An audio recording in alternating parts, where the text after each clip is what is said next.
Saavut entiseen Rantasipihotellin pihaan ja upea suuri puutarha kotieläinpihoineen rauhoittaa heti mielesi. Pihalla käyskentelevät kannat ja lampaat toivottavat sinut tervetulleeksi uuden aikaiseen senioripalvelukeskukseen. Ajat suoraan pääoven eteen, josta autosi toimitetaan hotellin parkkipaikalle, sillä aikaa kun itse vaihdat kuulumiset vastaanottoväen kanssa. Tervehdit tutuksi tulleita asiakkaita ja lupaat palata asiaan, kunhan olet ensin tehnyt itsesi taloksi.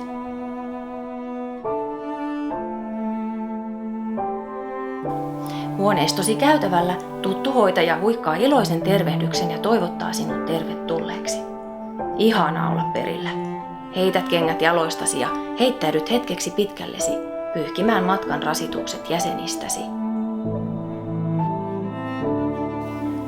Tovin torkkujen jälkeen olet valmis notkuvan päivällispöydän ääreen, tapaamaan tuttujasi ja vaihtamaan kuulumisia.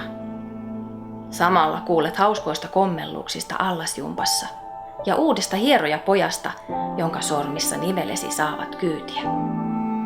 Odotat innolla tulevaa viikkoa ja Seniori-instituutin viikko-ohjelmaa. Niin, ja se jalkahoito, sehän jäi varaamatta. Toivottavasti vielä löytyy aikoja tälle viikolle.